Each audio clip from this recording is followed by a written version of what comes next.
Então, bora dar continuidade à leitura comentada do livro Ação, Tempo e Conhecimento, dessa vez o capítulo 7, primeira parte, que começará a tratar sobre a TASSE, a teoria austríaca de ciclos econômicos.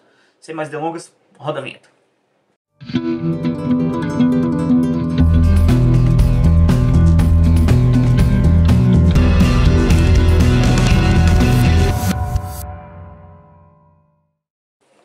E aí pessoal, beleza? Bem-vindos ao canal Libertário 013, meu nome é Caio. Esse é um canal de viés austro-libertário que eu falo sobre economia, filosofia, política e ética por essa perspectiva. O assunto do vídeo de hoje será o capítulo 7 da teoria austríaca dos ciclos econômicos, do livro Ação, Tempo e Conhecimento do professor Biratan Jorge Ório. Se esse é seu primeiro vídeo no canal, primeiro se inscreva, é muito importante a sua inscrição, ajuda a engajar o canal.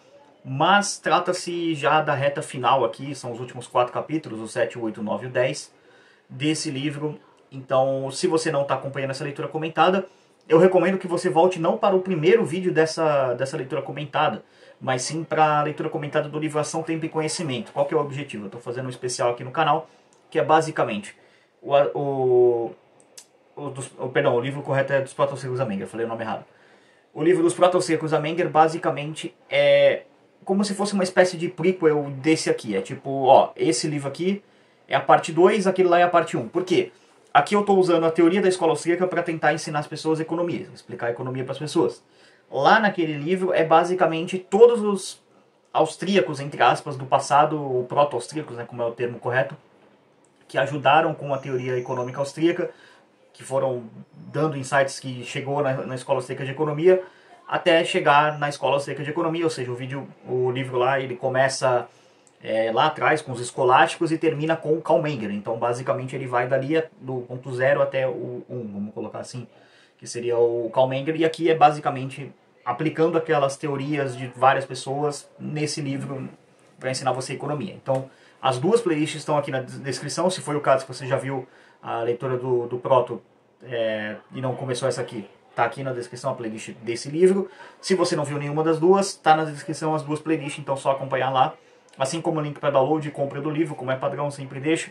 E também algumas leituras comentadas sugeridas, eu sempre deixo por padrão na descrição, porque esse livro aqui ele tem algumas questões de metodologia econômica, no qual mistura Mises e Hayek, que já foi mais abordado no capítulo 2, mas eu deixo também por padrão para todo mundo pegar se você ficou meio perdido. Isto posto, vamos a entrar aqui no capítulo, que ele começa na página 149, tá? Para quem estiver acompanhando aí junto. Então vamos lá, capítulo 7, a teoria austríaca dos ciclos econômicos, a TASSE, né? Que eu vou chamar ela aqui quando aparecer, para não ficar falando teoria austríaca dos ciclos econômicos, eu vou chamar ela de TASSE para todos os fins depois dessa parte aqui, que é a teoria que basicamente é uma das grandes contribuições da escola austríaca. Mas vamos lá. Tópico 1, introdução. Uma das opiniões mais difundidas entre economistas e leigos é de que a Grande Depressão do final dos anos 20 e início dos anos 30 do século passado teria sido provocada por gasto de menos e poupança de mais. Então, aqui vai entrar uma pincelada sobre a Grande Depressão americana, um pouquinho de coisa aqui, mas usando como exemplo, tá? Pra quem não tá acompanhando a série, e se for o caso mesmo, ser o primeiro vídeo, e tipo, vou ver esse vídeo aqui, depois eu vejo os outros, eu tô fazendo esse projeto aqui como a primeira parte de vamos colocar assim, essa é a parte 2 da parte 1. Ou seja, a primeira parte foi basicamente a leitura comentada dos Proto-Austríacos a Menger, essa é a segunda parte da primeira parte, que é aquela lá. Então, final do ano eu vou fazer a parte 2 dessa série, que vai ser a leitura comentada da Grande Depressão Americana. Sim, isso vai acontecer. Então lá eu vou abordar mais esse aspecto da parte da TASSE, como ela explica a Grande Depressão Americana, e refutar a tese de que foi isso aqui que aconteceu, que teve gastos de menos e poupança de mais. Então isso aqui vai ser refutado lá. E se tudo der certo, para 2025 eu quero fazer basicamente uma leitura comentada do Homem, Economia e Estado, que seria tipo a parte 3 para você encerrar essa trilogia, para eu encerrar essa trilogia com basicamente no auge. Então, né, fazer uma espécie de a minha trilogia do Nolan aqui do Batman, para quem assistiu sabe que tipo são 3 filmes excelentes. Então vamos lá. Esse consenso equivocado, endossado pelos governos desde aquele tempo, ainda é prevalecente entre a maioria dos economistas. Levou, por exemplo, os governos de muitos países a adotarem políticas de expansão de gastos públicos em resposta à crise que se manifestou fortemente em 2008 nos Estados Unidos e que se alastrou pelo mundo.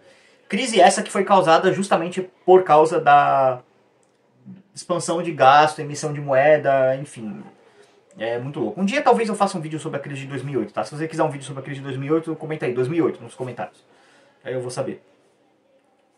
E que se alastrou pelo mundo. Como veremos nesse capítulo, essa prática é equivalente a algo como lançar gasolina em uma fogueira.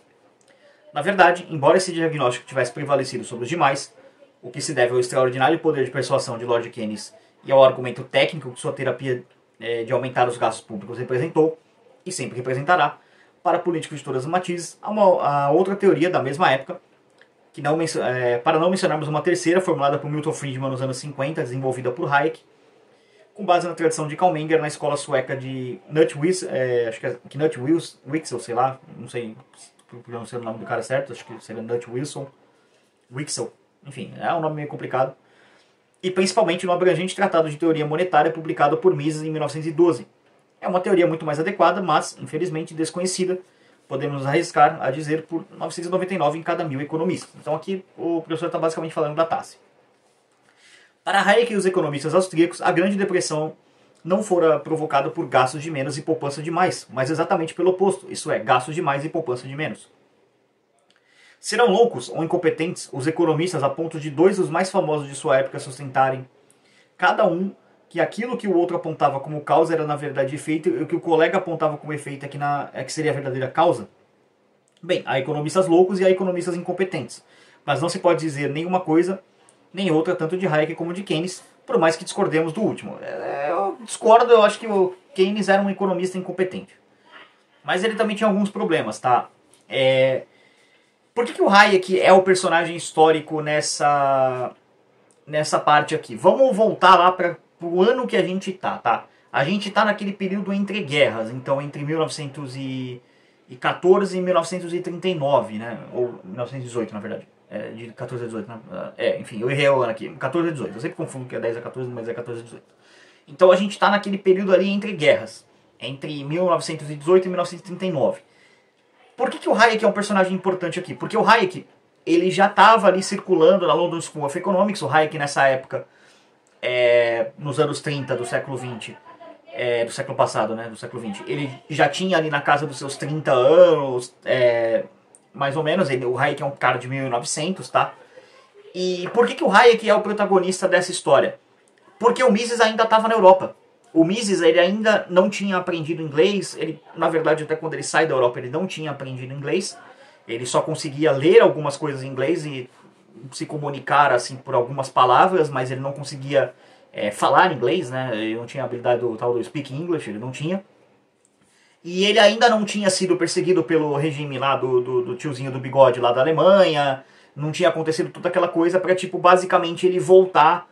Ele precisar fugir para os Estados Unidos e aí ele meio que entrar no debate, porque ele vai fazer isso lá para os anos 40 do século 20. Então, vamos colocar que a gente está tipo, entre uma década antes do Mises precisar fugir da Europa. Então, o Hayek era protagonista nesse debate porque ele estava na London School of Economics. O Hayek falava inglês, apesar dele ser austríaco, a língua matiz dele, a língua mãe dele ser o alemão, ele já falava inglês. Então ele conseguia conversar com o Keynes. O Keynes, para quem não sabe, era um economista inglês. Eis aqui um detalhe que faz toda a diferença. O Mises, nessa época, ele já tinha publicado o Teoria da Moeda dos Juros e do Crédito, que é de 1912, só que só tinha em alemão. E ele também já estava trabalhando no que viria a ser o Ação Humana, que ele vai lançar em 1947. Só que aí eu acho que, se eu não me engano, acho que o Keynes já era falecido. Acho que o Keynes falece em 1945, alguma coisa assim. Eu não lembro agora o ano de falecimento do Keynes, mas me corrijam aí nos comentários. Mas de qualquer jeito, o Ação Humana não tinha sido traduzido ainda.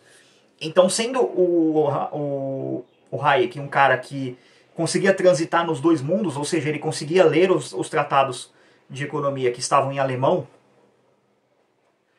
tratados esses do Karl Menger, do von Baver, e principalmente a obra do Mises sobre crédito, juros, moeda, essas coisas, ele transitava nos dois mundos. Só que o Keynes não. O Keynes ele não falava alemão.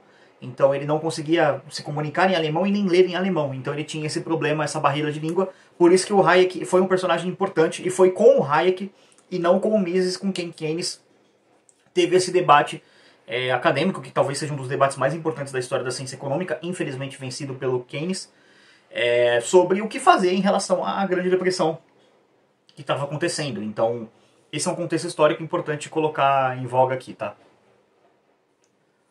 Então é importante entender por que o Hayek é o personagem aqui dessa história e não o Mises, porque alguém pode pensar, pô, mas o Mises não poderia ter debatido com o Keynes? Não, eles tinham essa barreira linguística. O Mises não falava alemão e o Keynes não falava...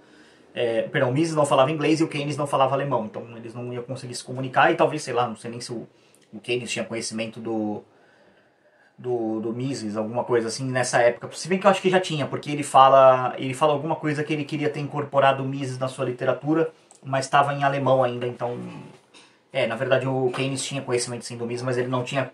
Ele sabia, tipo assim, o Keynes sabia que tinha um tal de Mises lá, um economista que era meio importante, estava escrevendo umas coisas importantes, mas como ele não sabia falar alemão, não sabia ler em alemão, então ele não conseguia ler as coisas dele.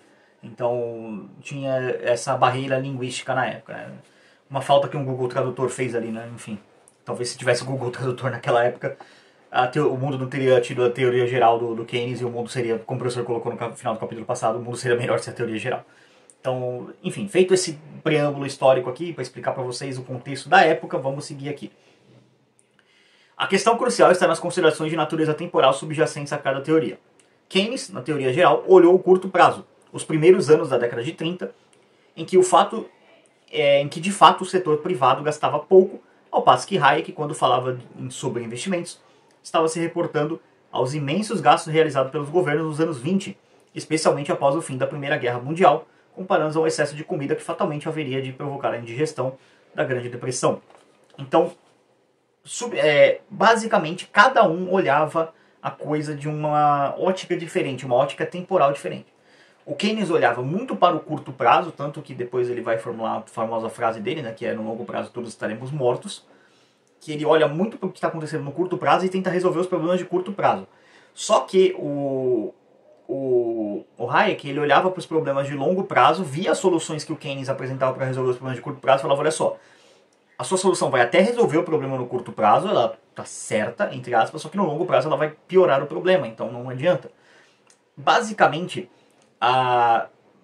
vamos comparar assim com um indivíduo que estivesse bebendo. O Hayek e o Keynes, eles olhariam para esse indivíduo que está bebendo e falando: olha só, esse cara, ele está bebendo porque, sei lá, ele está com dor de dente. Então ele precisa continuar bebendo porque senão a dor de dente volta. E aí o Hayek era o cara que olhava para aquilo e falava: tá, beleza. Se ele continuar bebendo, de fato ele vai ficar anestesiado, a dor de dente dele vai passar. Só que no longo prazo, ou seja, no dia seguinte e nos outros dias, ele vai estar basicamente ferrado, com uma ressaca desgraçada, vai vomitar, vai passar mal. Então a solução é parar de beber, mesmo que você tenha que enfrentar uma dor de dente. Então era basicamente isso que eles divergiam. Ou seja, a discordância entre eles era uma discordância sobre a ótica temporal. Vamos resolver o curto prazo ou vamos resolver o longo prazo? É basicamente isso. Poucas frases foram tão infelizes e provocaram efeitos tão devastadores como a de Keynes, uma verdadeira condenação à vida das formigas e exaltação das cigarras, segundo a qual no longo prazo todos estaremos mortos. Para quem não sabe, a fábula da cigarra e da formiga, que basicamente a cigarra fica cantando o verão inteiro, a formiga trabalhando, quando chega no inverno, né, a cigarra se ferra e a formiga tem estoque de comida. Para compreender por que, voltemos na máquina do tempo, que é a história do pensamento econômico. No início dos anos 30, Hayek foi convidado pelo próprio Keynes para proferir uma série de 3 conferências na London School of Economics. De novo, o Keynes e o Hayek, eles professavam ali, né, eles eram professores, mas o Hayek sempre teve essa ligação com essa escola londrina de economia, né, vamos colocar assim. Ele sempre teve muita ligação com os economistas ingleses, de certa forma, sempre foi alguém muito presente, apesar de não ser um inglês. Ele era um austríaco, né? O Keynes também, o Hayek também era um austríaco, né? Daí, por isso que é chamado Escola Austríaca de Economia, porque a galera da primeira geração era tudo austríaco. Ele era, se bem que o Hayek já é um cara mais da segunda geração, de certa forma. Ele era bem quisto, assim, vamos dizer, nos círculos ingleses de economistas. Então sempre que tinha algum evento, chama o Hayek lá, que ele tem umas ideias meio fora da caixinha, vamos ouvir o cara porque é sempre legal. Então, de novo, por isso que o Hayek sempre era chamado. Mas vamos lá. O material daquelas palestras, então publicado sob o título de Price and Production, representa a sua primeira tentativa de elaborar uma teoria dos ciclos econômicos, combinando a análise das relações entre moeda e taxa de juros de Knut-Wicksell com a teoria do capital de von Bawerk, que era pouco conhecida porque ela estava em alemão ainda, tá? E com a tradição iniciada em 1912 por Mises, no capítulo 19 da sua teoria geral dos juros, teoria do dinheiro, da moeda, alguma coisa assim. Enfim, o livro lá de 1912 do Mises é que o professor colocou em alemão aqui. Pô, professor, coloca em português, né? Não sei se foi ele ou enfim, quem escreveu, mas enfim. Tá em alemão aqui, eu não vou arriscar. As palestras de Hayek foram pontuadas por triângulos, de uma espécie que sua plateia jamais tinha visto anteriormente. Com efeito, aquilo era desconhecido para John Hicks, Nicholas Calder, John Robson e outros acadêmicos de renome.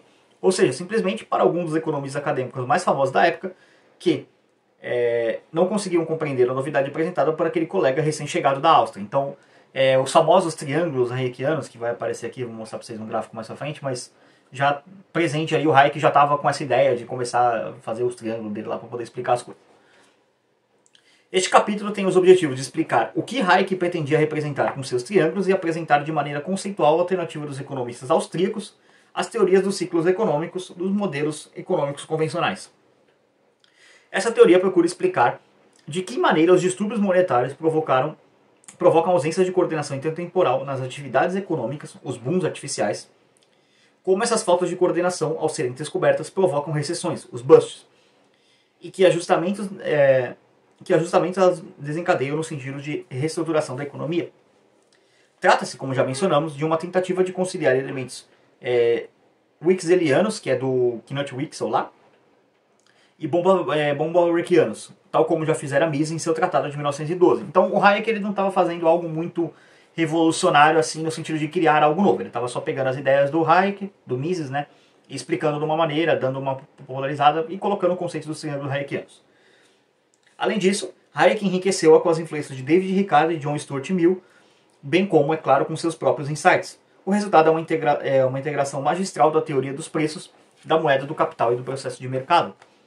Os diversos elementos da teoria hayekiana, que são isolados a seguir para facilitar a compreensão e análise do leitor, estão conectados por uma forte complementariedade, a tal ponto que não podemos rejeitar qualquer um deles sem que a teoria como um todo fique comprometida. Então vamos a esses elementos aqui, que é o segundo tópico, que se chama elementos da teoria. Aí, primeiro subtópico, o processo de mercado. Embora para efeitos de exposição, Hayek tenha partido de uma situação que se abstrai à existência de recursos ociosos, sua teoria dos ciclos é essencialmente austríaca, na medida em que trata os mercados como processos dinâmicos de descoberta e de coordenação. Como observou Fritz Machlup, a tese fundamental da teoria é que os ciclos são causados por fatores monetários, mas são constituídos de fatores reais. O que quer dizer fatores monetários? Quer dizer que toda crise econômica ela é uma doença da moeda, porque ela causa uma inflação, então é uma doença na moeda. Esses últimos nada mais são do que o desenrolar do próprio processo de mercado em resposta a um choque descoordenador. Nesse processo, sinais emitidos pelos preços funcionam como elementos coordenadores. Quando a manipulação monetária cria uma sinalização falsificada de preço, ou seja, você imprime moeda a mais e você falsifica alguns preços que não deveriam estar, principalmente o preço dos juros, que é o preço mais importante da economia, acaba causando essa tal uma sinalização falsificada de preço, ou seja, parece que aquele investimento é viável, mas na verdade não é, porque simplesmente os juros baixou por impressão de moeda. Está plantada a semente da ausência de coordenação econômica. Como qualquer análise austríaca, a teoria dos ciclos econômicos considera os mercados como processos e não como estados estáticos de equilíbrio que tendem a convergir para o equilíbrio, mas que não o alcançam, porque a multiplicidade de fatores que determina a ação humana ao longo do tempo e sob condições de incerteza genuína não o permite. Aí, próximo tópico, a doutrina da poupança forçada. Quando ocorre uma expansão na oferta de moeda, verifica-se uma inchação na oferta de fundos para empréstimos, que introduz uma cunha entre poupança e investimento. A concepção de poupança forçada de Hayek refere-se a uma situação ex post. Os consumidores descobrem que devem consumir menos do que haviam planejado para cada nível de renda e a poupança forçada ou artificial é igual à diferença entre a poupança observada e a poupança planejada, que corresponde à expansão do crédito. Em outras palavras, a moeda nova fantasia-se de poupança ao reduzir artificialmente a taxa de juros abaixo de seu nível natural, aquele que equilibra a oferta de empréstimo com a demanda de empréstimo, fazendo que a trajetória de investimento torne-se inconsistente com o montante de poupança real e com as preferências intertemporais de consumo e desencadeando o processo de ausência de coordenação intertemporal. que tudo isso quer dizer? Caraca, uma pausa longa aqui. É uma linha longa. Vamos lá. O governo está imprimindo moeda. Essa é a raiz de geralmente quase toda a depressão começa com o governo imprimindo moeda. Beleza. O governo está torando a impressora. Tome de impressão de dinheiro. Tome de impressão de dinheiro. Vamos voltar aqui para alguns pontos. A moeda nova fantasia-se de poupança. O que isso quer dizer? Parece que a poupança da sociedade aumentou. Porque geralmente se você der algum dinheiro para uma pessoa, você vai notar que ela tem uma certa tendência natural de consumo e poupança. Então você vai testando com as pessoas, você consegue descobrir mais ou menos quem poupa mais, quem tem uma tendência a gastar mais, quem tem uma tendência a gastar menos. Então, isso é um fato. A questão é a seguinte, quando o governo está imprimindo moeda, ele está jogando esse dinheiro na mão dos bancos, basicamente. Jogando esse dinheiro disponível como se tivesse um aumento no estoque de poupança das pessoas. Porque assim, digamos, você tem uma pessoa que você dá 100 reais para 10 pessoas. Uma não vai poupar nada, vai gastar tudo, a outra, sei lá, vai poupar os 100 reais, a outra vai poupar 10 reais, a outra vai poupar 5 reais, enfim, cada um vai poupar uma determinada quantidade de dinheiro. Se o governo simplesmente joga mais 100 reais na mão de todo mundo, que ele criou do nada, então as pessoas vão ter mais ou menos o mesmo comportamento. Aquele sujeito lá que poupou 100 reais, digamos que ele poupe mais 100 reais. E todo mundo mantém o mesmo comportamento. Então o sujeito que poupou 100 vai poupar 100, o sujeito que poupou 5 vai poupar 5, o sujeito que poupou um real vai poupar um real, o sujeito que não poupou nada não vai poupar nada também. Então vamos considerar assim. Então, de certa forma, aumentou em algum nível o nível de estoque de dinheiro para empréstimo. Aí é que vem essa linha aqui que é importante, que é a poupança forçada artificial. Perdão, a moeda nova fantasia-se de poupança. Então, para todo mundo que está olhando aquela situação, fala, opa, tem mais dinheiro disponível. Se tem mais dinheiro disponível, os juros abaixa. Então começam a ter investimentos que, por exemplo, a taxa de juros está 10%. Puta, mas o meu investimento ele rende 12% ao ano, só que esses 2% de diferença sei lá, é um custo variável ali que pode ser, que não é viável. Ah, mas agora os juros caiu para 3% ao ano. Pô, então meu investimento que rende 10, pode render de 10 a 12, então tinha mês que poderia empatar e ficaria inviável. Agora rende de 10 a 12, pô, o mês que der bom render 12, eu ganhei 4 vezes o valor da taxa de juros, então eu vou fazer esse investimento. Só que, na verdade, a taxa de juros, sei lá, poderia ser 11, 12, então esse investimento, a hora que o juro subir de novo, ele vai quebrar, entendeu? Pra vocês entenderem. Aí, seguindo aqui. Ao reduzir artificialmente a taxa de juros, abaixa seu nível natural. Ou seja, vamos voltar para aquele exemplo que o nível natural seria 10%, jogou para 3%, então o resultado disso é com que a trajetória de investimento torne-se inconsistente com o montante de poupança real. Ou seja, aqueles primeiros 100 reais lá, que um não poupava nada, outro poupava 100, outro poupava 10, outro poupava 5, poupava 1. Agora, como tem mais 100 reais em cima, então você tem, por exemplo, o cara que poupava 5 reais, agora ele está poupando 10. O cara que poupava 100 reais está poupando 200, porque aumentou, descoordenou os juros da poupança. E aí desencadeia o processo de ausência de coordenação intertemporal, ou seja, basicamente fica bagunçado a linha do tempo entre produção, juros, consumo, demanda, descasa tudo isso, descola da realidade e o resultado disso é uma crise econômica. Aí vamos lá. A poupança forçada pode ser visualizada no gráfico abaixo com a distância DM, em que R representa a taxa de juros, R representa a taxa de juros, S a poupança e o investimento, SP a poupança planejada e IP o investimento planejado, RN a taxa de juros natural e R uma vírgulazinha a taxa de juros de mercado. Isso aqui tá tudo em inglês, tá? Então S é saves, né, que é o gráfico, mas eu vou mostrar aqui para vocês entenderem mais ou menos aqui. Então vamos lá, explicando o gráfico aqui, ó. Tá vendo? Aqui é o RN, ou seja, o return, natural return, né, que seria return natural, que é tipo a taxa de juros natural. Aqui é a taxa de juros forçada. Então ela vem para cá e vai para cá. Deixa eu virar aqui de novo para mim. Aí o SP, né, que é aqui, ó, que tá aqui embaixo, a parte de baixo do gráfico, ó. São a poupança. Aí você tem a linha pontilhada aqui basicamente é a outra questão da taxa de juros de... o S mesmo, da poupança, enfim. E aqui é de certa forma, o triangulinho lá que o Hayek faz, né? Aqui, ó. Dá pra ver um pouquinho aqui. Então, basicamente esse é o gráfico. Aí se você quiser ver o gráfico melhorzinho, que aqui eu só mostrei ele de maneira improvisada, página 152, pra vocês acompanharem. Mas vamos lá. A estrutura mengeliana de produção ou estrutura de capital. Os bens de capital, na concepção originária de Mengele, desenvolvida posteriormente por von Bawerk, são heterogêneos e relacionam-se uns com os outros mediante diversos graus de complementaridade e substituibilidade.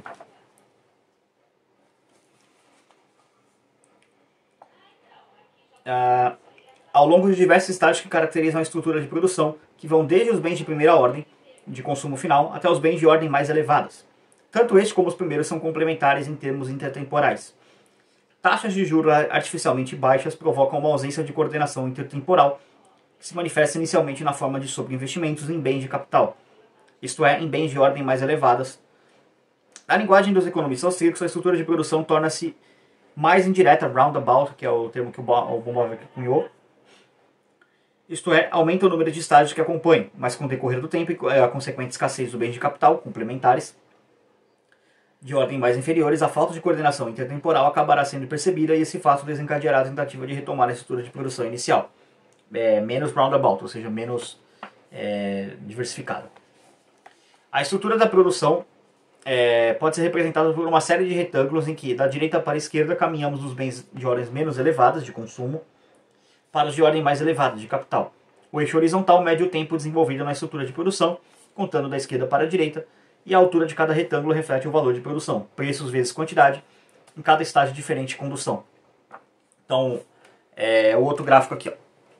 Vocês pegarem, deixa eu ir explicando ele aqui. Aqui, ó. Aqui é o início da produção, ó, que vem aqui. Aqui é do A para o B, ou seja, a ordem dos bens, ó, tá vendo? Bem aqui, aí ele vai avançando, que são os bens maiores. Essa linha aqui que está cortando o gráfico, tá vendo? Ela é a linha do valor do bem. Aliás, a linha do tempo da produção do bem. Perdão, falei errado. Aí aqui, ó. Tá vendo? É início da produção do bem, então aqui está basicamente sendo produzido. Aqui essas duas últimas partes, ó, elas são já a parte de consumo.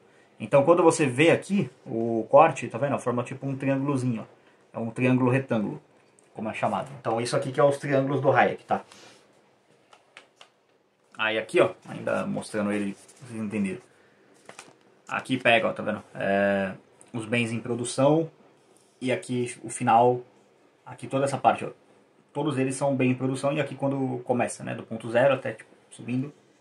E cada bem aqui, bem de primeira ordem, bem de segunda ordem, bem de terceira ordem, enfim, mostrado aqui, né? Mas vamos lá. A figura que liga os pontos A, B e C corresponde a um triângulo retângulo e é conhecida como triângulo de Hayek, que é uma forma simplificada da representação da estrutura de produção. Então, o ponto que liga aqui o A, o B e o C, então é um triângulo retângulo, que se vocês olharem aqui meio de lado, ó, forma exatamente isso aqui, ó. Vou mostrar aqui para vocês. Então é basicamente a estrutura do Hayek. Bom, vamos ao próximo tópico então, explicado aqui o gráfico. A taxa de juros promove a coordenação intertemporal. A função principal da taxa de juros na concepção austríaca é a de servir como elemento de coordenação entre as trajetórias de consumo e investimento, e obviamente a de poupança. O tempo de produção, ou período de produção, na linguagem de von Bawerk, é uma variável endógena, na medida em que determinará a existência ou não de coordenação entre as decisões de produção e de consumo. E a taxa de juros é justamente a variável que, incorporando o tempo, afeta ambas as decisões.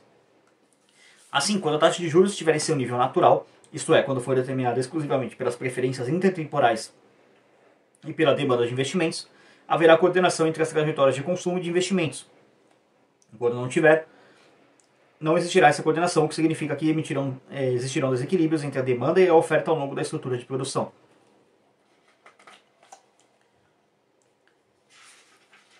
Próximo tópico, subtópico na verdade, o efeito Ricardo.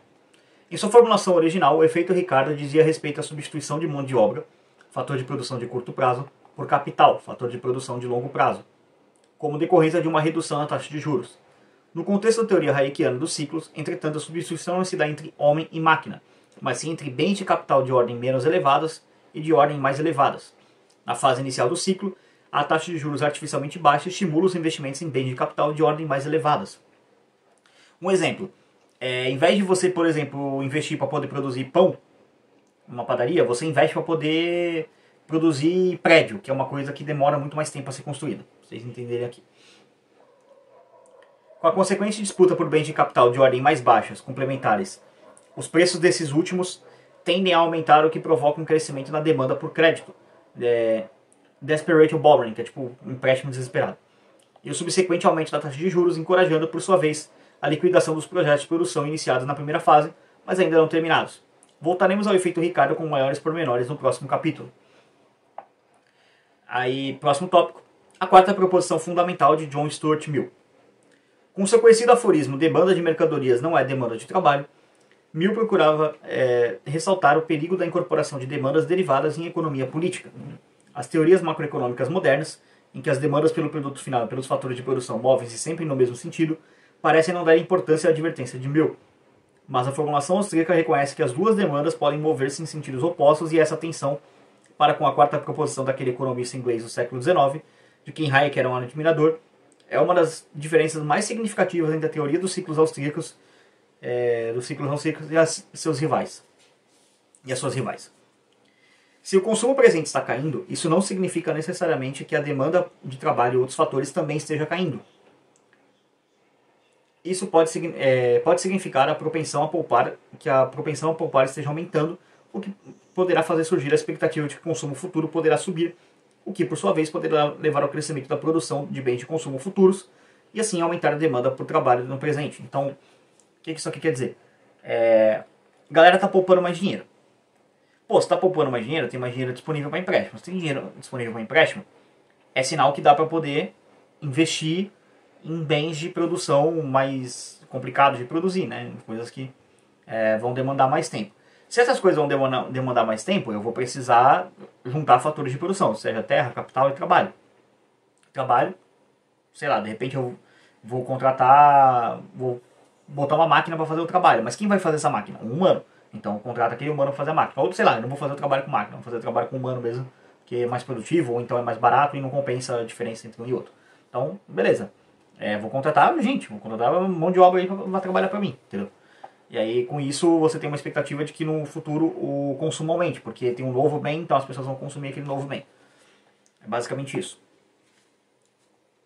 Para Hayek, em um dado período, os gastos de consumo de investimentos podem, e sob condições de pleno emprego ou de nível natural de emprego, devem se mover em sentidos contrários. Na verdade, esse deslocamento de recursos entre bens de ordem inferiores, consumo, bens de ordem superiores, investimento, entre os diversos estágios da estrutura de produção é que leva à coordenação intertemporal ou à sua ausência. Coordenação, quando o deslocamento é provocado por alterações nas preferências temporais, e falta de coordenação, quando é causado por manipulações monetárias. A teoria hayekiana do conhecimento. A manipulação monetária, promovida pela expansão inicial do crédito sem laço em poupança genuína, ilude os participantes dos mercados, fazendo com que eles se comportem de modo diferente do que imaginavam. Isso é possível porque o conhecimento sempre é limitado. Para Hayek, há dois tipos de conhecimento, o científico e o dos participantes dos mercados. Pode-se esperar que os participantes dos mercados, dado seu conhecimento das circunstâncias particulares de tempo e lugar, sejam induzidos pelos preços de mercado a comportar-se como se eles possuíssem conhecimento científico, isto é, como se compreendessem a estrutura do sistema econômico. Mas não se pode esperar que eles interpretem instantaneamente como tais as distorções nos preços provocadas pela manipulação monetária com base em conhecimento científico da estrutura da economia.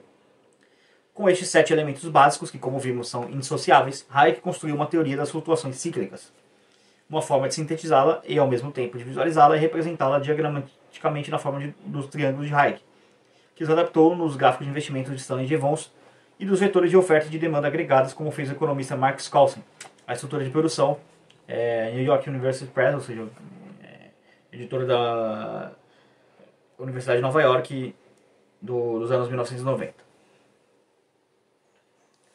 Bom, e aqui eu vou dá para encerrar essa parte do capítulo. Como eu disse, serão duas partes, porque esse capítulo aqui é bem longo, ele tem bastante coisa. Apesar do vídeo já estar com mais ou menos 30 minutos, isso só compreenderam uma, duas, três, quatro, cinco, seis, sete, 8 páginas e meia do capítulo. Então, esse capítulo é bem complexo, tem muita coisa para explicar, né? Enfim, muito contexto histórico para poder colocar.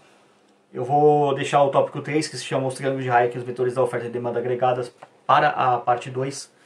Acho que vai sair no domingo, enfim, eu não lembro agora qual foi a data que eu programei, mas enfim, talvez saia essa semana, se não sair, sair na terça ou quarta-feira da outra semana.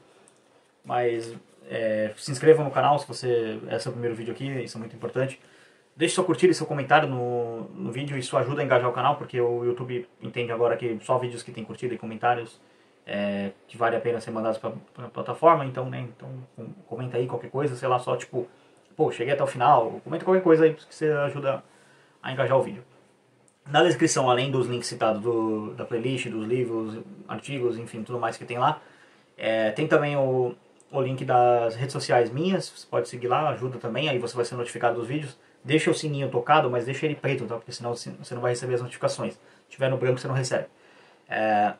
Na descrição também tem os links dos parceiros do canal, como a Ana, que é quem faz as thumbs aqui do canal. Essa thumb divertida aí do Hayek e do Keynes foi ela quem fez, né? Então contrate ela também se você quiser ter thumbs da hora aí pro seu canal.